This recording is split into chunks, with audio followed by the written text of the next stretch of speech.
Hey you guys, come on into my kitchen. I'm going to be preparing chitlin loaf. First time ever. Chitlin loaf.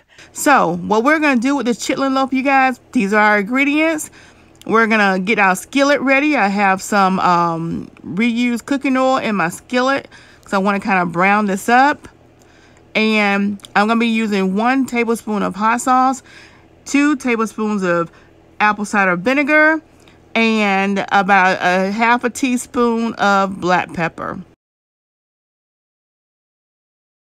And once I get this broken up a little bit more, I'm going to be adding those seasonings to this chitlin loaf. Now, y'all saw how this stuff looked. It's thawed, but it's hard.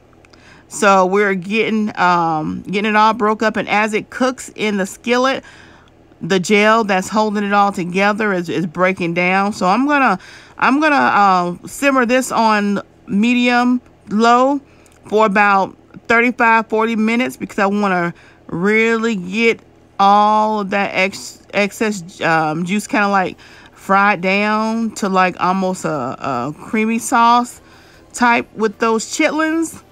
Because it's going to go over my good old Sheila Creations rice. Made some good old cornbread. Because you got to have cornbread with cabbages, y'all. So, we got cabbages.